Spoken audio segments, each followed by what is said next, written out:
माननीय सभापति जी, महामहिम राज्यपाल महोदय के अभिभाषण पर बोलने का आपने अवसर दिया, उसके लिए आपका धन्यवाद। अभिभाषण आइन की प्रस्तावना व कर्तव्यों के वाचन से प्रारंभ हुआ। अधिकारों की तरफ भागती दुनिया में कर्तव्यों का बोध कराने के लिए मैं महामहिम महोदय का धन्यवाद करना चाहूँगा। अभिभाषण नीति पत्र कहा गया है, सरकार की नीतिगत फैसलों का आईना कहा गया है।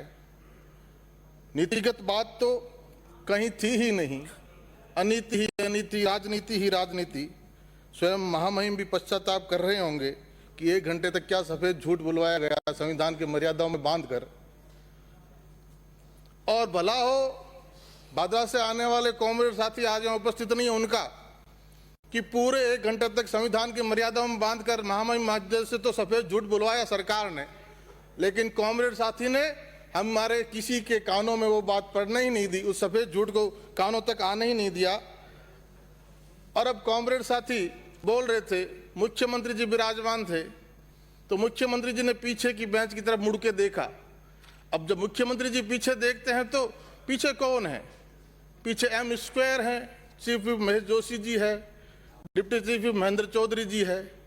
उनको कहा कि ये कारनामे आपके हैं, चाबी भर के छोड़ दी, वो भागे भागे आए, कॉमरेड को मनाने आए, कॉमरेड माने नहीं। मिसगाइडेड मिसाइल दागी जा चुकी थी, अब वो रुकने वाली नहीं थी। हरीश जी भी आए, शांति जी भी आए, रामलाल जी भी आए, लेकिन कोई काम नहीं आए। 1 घंटे तक वही चलता रहा। और अगले दिन उसी अभिभाषण पे बोलते हुए कॉमरेड साथी कह रहे थे कि महामहिम का अभिभाषण अद्वितीय था। वाह कॉमरेड भाई, आपने सुना नहीं, किसी को सुनने नहीं दिया, फिर भी अद्वितीय था। अब अद्वितीय कैसे था? 2 बड़ी बातें उन्होंने अपने बात में कही। सभापति जी, नरेगा में श्रमिकों की संख्या बढ़ाई, नरेगा में श्रमिकों की संख्या बढ़ाई, बम्पर पैसा मिला, किसने दिया? कोरोना काल में हजारों करोड़ का अतिरिक्त बजट केंद्र सरकार ने दिया। यहां काम किसने किया? पायलट ने किया। दूसरी बात फसल बीमा की, जो अभी हमारे लूणगंज से आने वाले साथी ने भी जिक्र किया। कॉमरेड साहब फसल बीमा पे एक्टिव रहते हैं, फसल बीमा का पूरा फायदा लेते हैं, किसानों को दिलाते हैं, मैं उसके लिए उनका धन्यवाद करता हूं। लेकिन फसल बीमा, प्रधानमंत्री फसल बीमा किसने लागू की? दोनों बातों के जिसके लिए अभिभाषण को उन्होंने अद्वितीय बताया, दोनों बातों में प्रधानमंत्री नरेंद्र मोदी का, केंद्र की सरकार का अहम योगदान है। आज बलवान भाई यानी मेरी कल उनसे बात हुई थी, आज मेरे साथ नरेंद्र मोदी जिंदाबाद करते। गिरधारी कॉमरेड बैठे हैं, बलवान नहीं तो गिरधारी जी आप भी कहिए इन दोनों बातों के लिए, नरेंद्र मोदी जिंदाबाद, देश का प्रधानमंत्री जिंदाबाद। कल हनुमानगढ़ में अंतर्राष्ट्रीय किसान नेता पधारे, लंबे अवकाश के बाद। मैं पूछना चाहता हूं मेरे कांग्रेस के मित्रों से, क्या अदावत है किसानों से, अन्नदाता से, भूमि पुत्रों से, धरती पुत्रों से? क्यों उनकी खाट खड़ी करने पे तुले हुए हो? अरे खाट खड़ी करना है तो तुम तो खाट तोड़ने पे तुले हो। कल पीलीबंगा में वही खाट टूटी, सचिन पायलट जिस पे बैठे, जो व्यक्ति विरोध की राजनीति से सत्ता की सीढ़ियों तक लेके आया, सत्ता की कुर्सी पे, मुख्यमंत्री की कुर्सी पे तक लेके आया, उसको वहां नहीं बिठाया, खाट पे भी नहीं बैठने दोगे। खाट पे भी ऐतराज, वहां भी खाट ऐसी लाओगे कि टूट जाएगी। राजेंद्र राठौड़ साहब, सामने बैठे लोगों को चेतावनी दे दो, वीर गुजर है वीर से ओंकार भरी, तो मुश्किल में पड़ जाओगे।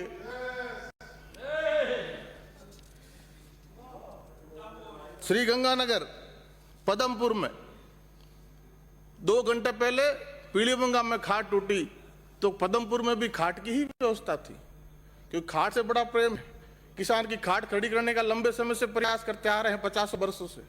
और किसान का कोई सुधार करना चाहता है, किसान के भले की कोई बात करना चाहता है, उसके खिलाफ भी किसान को ब्रगलाने का काम करने के लिए लगातार तैयार रहता है। लेकिन पदमपुर में अनुभवी नेता थे, कुन्नर साहब वहां थे, उन्होंने कहा कि खाट हटाओ। और मुंडियो, ये खाट न उठाओ, मुड्ढे पाओ तो मुड्ढे लगाए और वहां खाट उठाई। तो मैं पूछना चाहता हूं कि 10 दिन का कह के इसी हनुमानगढ़ में 18 के इलेक्शन में भी यही नेताजी आए थे और किसानों से वादा किया 1 2 3 8 9 10 पूरा कर्जा माफ, नहीं तो मुख्यमंत्री साहब। क्या हुआ उन 10 दिनों का? आज सूरतगढ़ का किसान, पीलीबंगा का किसान और पदमपुर गंगानगर का किसान तो वहां आए नहीं। किसान को तो लाया गया कोई नरेगा से, कोई सरकारी साधनों से। तो ये स्थितियां, किसान इस बात को पहचान चुका है सभापति जी, और ज्यादा दिन तक ये स्थितियां चलने वाली नहीं है। मैं कांग्रेस के साथियों से कहूंगा कि बिना समय बेमौसम गंगानगर हनुमानगढ़ आने का कोई औचित्य नहीं है। ये बजट सत्र चल रहा है, मुख्यमंत्री जी, बड़े बड़े मंत्री जी यहाँ उपस्थित रहते, बजट सत्र की गरिमा और गंभीरता बनी रहती। मैं आदरणीय गोविंद जी से कहूंगा कि उनको सलाह दें, बंगाल जाएं, अमित शाह जी वहां पर हैं, नहीं तो माननीय शिक्षा मंत्री जी फिर आप कहोगे ममता दीदी के साथ मिलके कि बंगाल में मोदी जी ने ईवीएम हैक कर दी। इसलिए जहां उचित है वहीं आलू से सोना उगाने वाले वहां आए तो राजस्थान की धरती भी, गंगानगर की धरती भी, उत्तरी भारत की धरती भी हिल उठी। इस धरती को भी अपने धरती पुत्रों के लिए चिंता हुई कि धरती पुत्रों को बरगला के, धरती पुत्रों को भ्रम जाल में डाल के 2 साल पहले छोटे से अंतर से किसान की संपूर्ण कर्ज माफी का वादा करके, बेरोजगारों को बेरोजगारी भत्ते का वादा और मोहजाल दिखा के छोटे से अंतर से सत्ता में आए लोग फिर से किसानों को बरगलाने आए हैं, धरती पुत्रों को बरगलाने, भ्रम में डालने आए हैं। तो केंद्र की सरकार ने 3 कृषि सुधार बिल लाए हैं, उनके विरोध में जनता को भरमाने आए हैं। लेकिन जो जनता असल मुद्दों पे आंदोलनरत थी, उनसे बिना मिले जो किसान पानी के मुद्दे पे आंदोलनरत थे, जो किसान इंदिरा गांधी नहर में पानी कम आ रहा है, सरहिंद फीडर इंदिरा गांधी का पटरा टूट चुका है, जो चिंता आदरणीय कासनिया जी ने आज व्यक्त की, इन बातों के लिए जो किसान अपनी बात कहना चाह रहा था, उनकी बात ना सुनी, उनके ज्ञापन तक ना लिए और व्यर्थ की बातें करने के लिए किसानों के देशी बन के इस बीच में आए। इसलिए माननीय सभापति जी, इस अभिभाषण में जो 3 बिल की चर्चा आई, कृषि सुधार के केंद्र की सरकार ने जो बिल लाए और उसके विरोध में संघीय ढांचे के नुकसान पहुंचाते हुए राजस्थान की सरकार ने जो बिल इस विधानसभा से पारित किए, मैं पूछना चाहता हूं कि ये कांग्रेस पार्टी 2019 का अपना घोषणा पत्र पढ़े, ये 2015 के संसद में दिए हुए राहुल गांधी अपने भाषण को सुने और कांग्रेस पार्टी के पंजाब के मुख्यमंत्री, कांग्रेस पार्टी के तब के मध्य प्रदेश के मुख्यमंत्री, वित्त मंत्री जिस कमेटी में शामिल है, जिन्होंने जो अनुशंसाएं की, उन्हीं अनुशंसाओं के आधार पर ये कृषि रिफॉर्म लागू हुए हैं। इसलिए अपनी बातों को वापस सुने और ये जो दोगलापन है, दोगला चरित्र इन पार्टियों का है, चाहे वो कांग्रेस पार्टी हो, चाहे वो राष्ट्रवादी कांग्रेस पार्टी हो।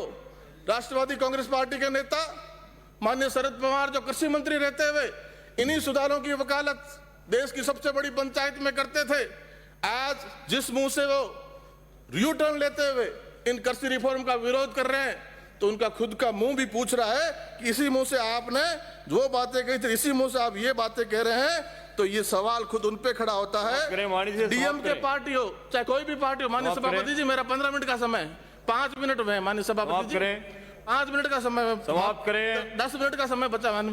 दूसरी बात, चाहे आम आदमी पार्टी हो चाहे स्वराज पार्टी हो, समाप्त करें अपनी बात। योगेंद्र यादव जी, कांग्रेस के पंजाब के एक सांसद महोदय का दिल्ली की लोकसभा में कहा हुआ वक्तव्य सुनिए कि ये 26 जनवरी को दिल्ली में किसानों के नाम पे जो आग लगाने का काम किया, उसमें योगेंद्र यादव और पूरी टीम शामिल थी। इसलिए ये लोग जो किसानों का नेतृत्व कर रहे हैं, किसान इस बात को जानता है। और माननीय सभापति जी, ये सब लोग कृषि सुधार पे सरकार को नसीहत देने से पहले अपनी कई बातों पे माफी मांगे देश से, किसान से, धरती पुत्र से कि हमने जो पहले कहा वह झूठ था और अब जो हम कह रहे सही है। और फिर नरेंद्र मोदी से, मोदी की सरकार से इनमें सुधार करने की बात करे। नरेंद्र मोदी और केंद्र की सरकार किसानों के बताए हुए सुझाव और सुधार करने के लिए तैयार बैठी है, लेकिन उससे पहले इन लोगों को अपनी कई बातों पे माफी मांगनी चाहिए। माननीय सभापति जी, श्री गोविंद राम, इसमें बिजली पानी के जो भी बातें कही गई है, कानून व्यवस्था की स्थिति पर राजस्थान की क्या स्थिति है, ये सारी बातें अभी भाषण में कही गई है, उन सब का हम विरोध करते हैं और राजस्थान सरकार इन पर चिंतन करे। बहुत समय निकल गया, कम समय बचा है, उसमें किसान का, व्यापारी का, मजदूर का हित हो सकता है, उतना करने का प्रयास करें। आदरणीय सभापति जी, आपने बोलने का मौका दिया, आपका बहुत बहुत धन्यवाद। जय हिंद, जय भारत। आदरणीय सभापति महोदय,